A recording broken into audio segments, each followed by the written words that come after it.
नमस्कार दोस्तों, स्वागत है आप सभी का आपके अपने इस YouTube चैनल इंडियन खबरची पर। दोस्तों, आप सभी को पता है कि 21 नवंबर 2025 को भारत सरकार ने नया लेबर कोड लागू कर दिया है और उसके बेसिस पर ही हमने जो एक वीडियो सीरीज स्टार्ट करी है। हमने अपनी लास्ट वीडियो में मैंने आपको बताया था कि जब सरकार मिनिमम वेज डिसाइड करेगी तो जैसे स्किल्ड के बेस पर करेगी या मतलब हैजार्डियस कंडीशन या ज्योग्राफिकल कंडीशन के बेसिस पर करेगी और टाइम वर्क क्या है, पीस वर्क क्या है, ये सारी चीजें करी देखी थी। आज की वीडियो में मैं आपको दो इंपॉर्टेंट पॉइंट या दो इंपॉर्टेंट चीजें बताऊंगा। तो पहले तो आप ये समझिए कि जो वीडियो है कोई लेक्चर नहीं है। यहां पर बिल्कुल जो है इस वीडियो में आपको बिल्कुल प्रैक्टिकल चीजें बताई जाएंगी। अगर आपको ये नहीं पता तो आप अपने हक की बात नहीं कर सकते। मैं बताऊंगा कि भाई आपको ये पता होना चाहिए ताकि आप जब भी किसी से बात करें, अपने एम्प्लॉयर से बात करें, अपने एचआर में बात करें, तो अगर ये इंफॉर्मेशन होगी तभी आप बात कर पाएंगे। आप जागरूक होंगे तब आप अपने हक की बात कर पाएंगे। तो चलिए वीडियो को स्टार्ट करते हैं। यहां पर मैं आपको दो चीजें बताऊंगा। सबसे पहले जब सरकार ये डिसाइड करेगी कि मिनिमम रेट ऑफ वेज कैसे डिसाइड होगा, पहली चीज। दूसरा, फ्लोर वेज क्या है। आप इंटरनेट पर जाएंगे और खूब जो है सर्च करेंगे फ्लोर वेज के बारे में। मतलब काफी ट्रेंडिंग टॉपिक आपको मिलेगा कि आखिर ये फ्लोर वेज क्या है। तो सबसे पहले तो मैं आपको ये बताता हूं, जब सरकार जो है minimum rate of ways decide करेगी तो वो कैसे करेगी, क्या उसकी जो है मोडस ऑफ ऑपरेंडी होगी। लेकिन उससे पहले हम ये समझते हैं, यहां पर दो चीजें समझनी जरूरी है। यहां पर जो है आप देखोगे जब ये कोड पढ़ते हैं हम, तो यहां पर एक एप्रोप्रिएट गवर्नमेंट जो है एक वर्ड मिलता है, एप्रोप्रिएट गवर्नमेंट। देखो ये रहा कोड, द एप्रोप्रिएट गवर्नमेंट। ये एप्रोप्रिएट गवर्नमेंट क्या है, इसको समझना बहुत जरूरी है। ये इसीलिए भी जरूरी है कि आप किस जगह पर काम कर रहे हो, ये आपको जानना बहुत जरूरी है। तो अगर मान लो आप एसबीआई में कॉन्ट्रैक्ट वर्कर हो, तो अब आप किसके अंडर में आते हो ये जानना जरूरी है। मान लो आप ओएनजीसी में हो तो किसके अंडर में, सेंटर के अंडर में आते हो या स्टेट के अंडर में आते हो, ये पता लगाना भी तो बहुत जरूरी है। चूंकि इस एक्ट के हिसाब से यहां पर एप्रोप्रिएट गवर्नमेंट की जो डेफिनेशन है वो मैं आपको एक्सप्लेन कर देता हूं। सरकार बोलती है कि एप्रोप्रिएट गवर्नमेंट की जो जो कोड के अंदर डेफिनेशन है वहां पर एप्रोप्रिएट गवर्नमेंट की डेफिनेशन लिखी हुई है, उसकी जरूरत नहीं है, यहां पर आप आसानी से देख सकते हो। केंद्र सरकार तब एप्रोप्रिएट गवर्नमेंट मानी जाएगी जब आप इनमें से किसी जगह पर काम करते हो। भाई डायरेक्ट सेंट्रल गवर्नमेंट में काम कर रहे हो, है ना, रेलवे के under, mines and oils, major ports, air transport है, टेलीकम्युनिकेशन है, बैंकिंग, इंश्योरेंस है, एसबीआई, एलआईसी, है ना, ये सारी कंपनीज है। पीएसयू में काम कर रहे हो, मान लो एनटीपीसी, ओएनजीसी, ऐसी कंपनी में काम कर रहे हो।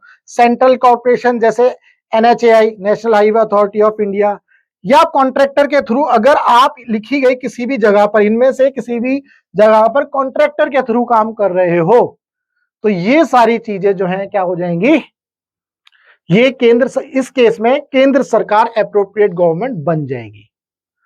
अब मान लो आप जो है इनमें से किसी जगह पे काम करो, मान लो किसी प्राइवेट फैक्ट्री में काम कर रहे हो, शॉप और मॉल में काम कर रहे हो, आईटी कंपनी में काम करो, किसी रेस्टोरेंट में काम कर रहे हो, तो वहां पर जो एप्रोप्रिएट गवर्नमेंट है, मान लो आप किसी रेस्टोरेंट में हरियाणा में काम कर रहे हो तो हरियाणा एप्रोप्रिएट गवर्नमेंट बन जाएगी। मान लो आप किसी आईटी कंपनी में बेंगलोर में काम कर रहे हो तो वहां पर बेंगलोर यानी कि जो है कर्नाटका, वो स्टेट गवर्नमेंट जो है एप्रोप्रिएट गवर्नमेंट बन जाएगी। उम्मीद करता हूं आपको पहले तो ये दो चीजें पता चली कि सेंट्रल गवर्नमेंट क्या है, मतलब यहां पर सेंट्रल गवर्नमेंट कब एप्रोप्रिएट गवर्नमेंट होगी और स्टेट गवर्नमेंट कब एप्रोप्रिएट गवर्नमेंट होगी। अगर आपको ये चीज समझ में आ गई तो अब इसके बाद आगे बात करेंगे। सरकार जो है जब minimum rate of ways decide करेगी तो दो तरीके से डिसाइड कर सकती है। 8A यहां पर लिखा है कि सरकार जो है कमेटी बना सकती है, बहुत सारी कमेटी। उस कमेटी में कौन कौन हो सकते हैं, यहां पर देखो, इसके साथ लिंक करते हैं। वहां पर हो सकता है एम्प्लॉयर के रिप्रेजेंटेशन, यानी कि आप किसी कंपनी में काम कर रहे हो, जो एम्प्लॉयर है उसके रिप्रेजेंटेशन हो सकते हैं। एम्प्लॉय को रिप्रेजेंट करने वाला हो सकता है, यूनियन के लीडर्स हो सकते हैं, यूनियन हो सकती है, या इंडिपेंडेंट पर्संस हो सकते हैं। लेकिन इनकी जो संख्या है, मान लो इन तीनों को मिलाकर के संख्या जो है 12 है, तो अगर इसका 1/3 होगा तो इंडिपेंडेंट मेंबर जो है 1/3 होने चाहिए, 1/3 से ज्यादा नहीं होने चाहिए। मान लो अगर टोटल मिला के 15 थे तो इंडिपेंडेंट मेंबर 5 से ज्यादा नहीं होने चाहिए।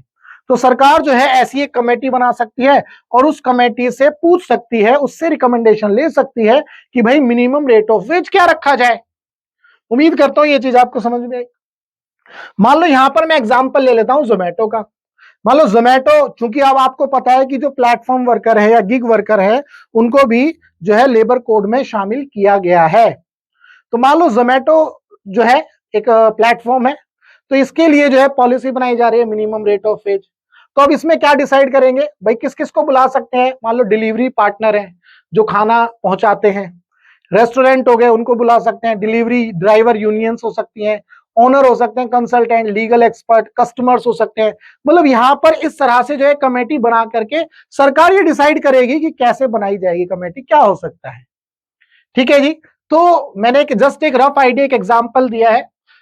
दूसरा तरीका क्या हो सकता है, ये तो ए हो गया। दूसरा तरीका क्या हो सकता है, सरकार अपना प्रपोजल देगी। सरकार जो है अपना प्रपोजल देगी और बोलेगी कि भाई ये मिनिमम रेट ऑफ वेज है। अब आप इसके ऊपर जो है जो भी आपके सवाल हैं, क्वेश्चंस हैं, 2 महीने के अंदर जो है हमें बता दो। तो सरकार जो अपना प्रपोजल है या तो अपने न्यूज़पेपर में निकाल देगी या वेबसाइट्स पर निकाल देगी। तो जो भी मिनिमम रेट ऑफ वेज होगा, सरकार जब अपना प्रपोजल देगी तो अब आप जो भी उससे रिलेटेड होंगे वो लोग जो है उसके ऊपर सवाल पूछेंगे, अपनी क्वेरी करेंगे कि भाई ऐसा क्यों है, इतना कम क्यों है, हमें तो और ज्यादा चाहिए। दुनिया भर की जो चीजें हैं वो हो रही होंगी। तो 2 महीने का समय मिलेगा, 60 दिन का समय, वो आपको बताना होगा। उसके बाद अगर सरकार ने इन दोनों में से कोई भी एक मेथड चूज किया, सरकार ने इन दोनों में से कोई भी एक मेथड चूज किया और उसके बाद सरकार जो है नोटिफिकेशन के जरिए मिनिमम रेट ऑफ वेज बता देगी। सरकार जो है उसको कंसल्ट भी कर सकती है मिनिमम रेट ऑफ वेज को। भाई जो एडवाइजरी कमेटी है, यहां पर लिखा है concern advisory board constituted under section 42, सरकार जो है इससे भी कंसल्ट कर सकती है।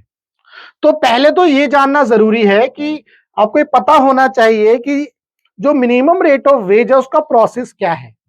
सरकार या तो कमेटी बना सकती है या फिर वेबसाइट पर निकाल सकती है। फिर उसके बाद जो है आप अपने सवाल और जवाब जो है पूछ सकते हो। मतलब आप अपने सवाल, जो भी आपकी क्वेरी है वो आप उससे पूछ सकते हो। ये जानना बहुत जरूरी है। भाई अब आप सोचते हो कि मिनिमम रेट ऑफ वेज सरकार निकालेगी, उसके बाद मैं जिस कंपनी में काम करता हूं और मुझे जो उसके ऊपर पैसा मिल जाएगा। लेकिन वो कोई तो डिसाइड करता है, कोई तो सवाल करता है। आप नहीं करते लेकिन कोई और करता है, ये समझो। भाई सरकार ने बोला हम तो 100 रुपए देंगे मिनिमम रेट ऑफ वेज। अब जो यूनियन वाले आएंगे, भाई मान लो सरकार ने अपना प्रपोजल दिया, 100 रुपए बोल दिया। अब यूनियन वाले आएंगे, भाई 100 रुपए के आज के टाइम में 100 रुपए में होता क्या है। तो जो यूनियन वाले हैं वो सवाल करेंगे, मतलब बाकी जो चीजें हैं, जो उनसे इफेक्टेड लोग होंगे वो सवाल करेंगे। वो बोलेंगे भाई 100 रुपए तो बहुत कम है, कम से कम 700 रुपए होना चाहिए पर डे, या 800 रुपए, 1000 रुपए पर डे होना चाहिए। तो उसी के बेसिस पर एक तरह से नेगोशिएशन वाला तरीका है, आप ऐसा समझ सकते हैं। उसके बेसिस पर जो है फिर सरकार डिसाइड करेगी। तो ये इसीलिए बताया गया ताकि आप जागरूक हो, आपको पता हो कि किस तरह से ये डिसाइड होता है। ठीक है जी, किस तरह से ये फिक्स होगा। इसके बाद जो सबसे इंपॉर्टेंट है वो है आपका फ्लोर वेज। फ्लोर वेज क्या है, बहुत ही सिंपल भाषा में समझो। जिंदा रहने के लिए आदमी को कितने पैसों की जरूरत है, वो है फ्लोर वेज। जैसे आपका घर है, घर में क्या है भाई, ग्राउंड फ्लोर है, फर्स्ट फ्लोर है, सेकंड फ्लोर है। तो सबसे निचला फ्लोर जो है वही फ्लोर वेज है। यानी आदमी को जिंदा रहने के लिए रोटी, कपड़ा और मकान की बात करें तो जिंदा रहने के लिए क्या चाहिए, 2 वक्त की रोटी, 3 वक्त की रोटी। ठीक है भाई, रोटी, दाल, चावल, आटा, यही सब चाहिए। तो सरकार बोलेगी कि यार इतने, ये तो कहीं पे तुम जो है बाहर जो है आजकल 30 रुपए में अगर जाओ तो चावल और राजमा की सब्जी खा लो, उससे पेट भर जाता है। तो इस तरह से जो है सरकार सोचती है कि भाई ठीक है यार, इनको तो 200 रुपए का बहुत है एक दिन में जिंदा रहने के लिए एक आदमी को। तो सरकार बोलेगी ठीक है भाई 200 रुपए फ्लोर वेज हो गया। ठीक है, ये कॉन्सेप्ट समझ में आया। तो फ्लोर वेज, जिंदा रहने के लिए एक आदमी को कितने पैसों की जरूरत है, वहां से डिसाइड होगा फ्लोर वेज। हालांकि सरकार बताएगी अभी फ्लोर वेज कितना होगा। एक और चीज, ये जो फ्लोर वेज का कॉन्सेप्ट है पहले भी था, बट पहले नेशनल फ्लोर वेज के नाम से था आई थिंक, और उस समय ये मैंडेटरी नहीं था। अभी ये मैंडेटरी हो गया है। सरकार ने जब कोड ऑन वेज में ये लेकर के आए हैं तो ये अब ये मैंडेटरी हो गया है इसको इंप्लीमेंट करना। ठीक है, पहले भी था लेकिन अब भी ये मैंडेटरी है। तो चूंकि मैंने आपको बताया, मान लो जिंदा रहने के लिए सरकार ने बोला कि भाई मेट्रो सिटी में 180 रुपए पर डे जो है फ्लोर वेज होगा, ठीक है, और गांव में बोल दिया रूरल एरिया में 170 रुपए पर डे होगा। अब बिहार सरकार आती है, बोलती है नहीं नहीं भाई हम तो 160 रुपए जो है रखेंगे, 160 रुपए जो है फ्लोर वेज रखेंगे, मिनिमम वेज जो है 160 रुपए रखेंगे। तो इस एक्ट के हिसाब से या इस कोड के हिसाब से गलत हो जाएगा, ये नहीं हो सकता। बिहार सरकार को भी अपना 180 रुपए ही रखना होगा। इसके बाद अगर आंध्र प्रदेश में मान लो 200 रुपए है पर डे मिनिमम वेज, तो आंध्र प्रदेश भी जो है इसको कम नहीं कर सकता। वो कहेगी यार सरकार ने 180 डिसाइड किया, मैं क्यों ना इसको 200 को कम कर दूं। तो सरकार, आंध्र प्रदेश सरकार ऐसा नहीं कर सकती, कम नहीं कर सकती। जो एक्चुअल में अभी चल रहा है ना तो उसको कम किया जा सकता, किसी का कम है तो उसको फ्लोर वेज तक लेकर के आना है, ये इसका मकसद है। पहले ये था लेकिन ये मैंडेटरी नहीं था, इस बार ये मैंडेटरी है। ये बात इंपॉर्टेंट है। यहां पर मैंने आपको ये सेक्शन बताया है, बेसिकली 9th सेक्शन जो फ्लोर वेज के बारे में बात कर रहा है। जो 9th का जो सेकंड सेक्शन है, ये यही इंपॉर्टेंट पॉइंट था। यहां पर मैंने लिखा भी है कि अगर आपका मिनिमम वेज फ्लोर वेज से ज्यादा है तो कोई भी जो सरकार है जहां भी आप काम कर रहे हो वो फ्लोर वेज तक उसकी सैलरी नहीं कर सकते, जितनी है उतनी ही रहेगी, कम नहीं होगी, ये इसका मीनिंग है। अगर मैं इसको एक बार और थोड़ा सा और एग्जांपल से समझने की कोशिश करूं तो फ्लोर वेज क्या है, देश की सबसे निचली वेज लिमिट है ना भाई, लक्ष्मण रेखा जिसे आप बोल सकते हो। एग्जांपल के लिए मान लो 178 रुपए पर डे पूरे इंडिया के लिए ये डिसाइड कर दिया। कौन डिसाइड करेगा, सेंट्रल गवर्नमेंट डिसाइड करेगी। सेंट्रल गवर्नमेंट में यानी कि कौन, मिनिस्ट्री ऑफ लेबर डिसाइड करेगी। इसके बाद minimum wage versus floor wage, अब जब स्टेट गवर्नमेंट या फिर सेंट्रल गवर्नमेंट भी अपना मिनिमम वेज डिसाइड करेगी तो वो 178 रुपए से कम नहीं कर सकती। अगर किसी ने 178 रुपए से कम कर दिया तो वो गलत हो जाएगा। मान लो किसी ने 170 कर दिया तो वो नहीं करना है। एग्जिस्टिंग हायर वेज, मान लो कि किसी का एग्जिस्टिंग वेज जो है हायर है तो उसको जो है कम नहीं कर सकती। मान लो दिल्ली में किसी का मिनिमम वेज 500 रुपए है तो वो सोचेंगे यार अब तो सरकार ने 178 कर दिया फ्लोर वेज, हम जो इसको कम कर देते हैं, तो ये भी नहीं हो सकता। तो दोस्तों उम्मीद करता हूं आज की वीडियो में आपको एक कॉन्सेप्ट समझ में आया कि सरकार जब भी minimum rate of ways decide करेगी और फ्लोर वेज क्या होगा, ये दोनों चीजें, मिनिमम रेट ऑफ वेज कैसे डिसाइड होगा और फ्लोर वेज का क्या कॉन्सेप्ट है, ये बहुत ही इंपॉर्टेंट है। अगर आप कहीं पर मान लो काम करते हैं, अब देखो आपके सीखने के लिए, मान लो आप कहीं काम करते हैं, आपको ये नहीं पता कि सरकार ने मान लो लेट से फ्लोर वेज 200 रुपए किया हुआ है पर डे। आप कहीं पर काम मांगने गए, कहीं पर आप जॉब कर रहे हो, उन्होंने बोला भाई मैं आपको 200 रुपए नहीं दे सकता, मैं तो आपको 180 रुपए दूंगा।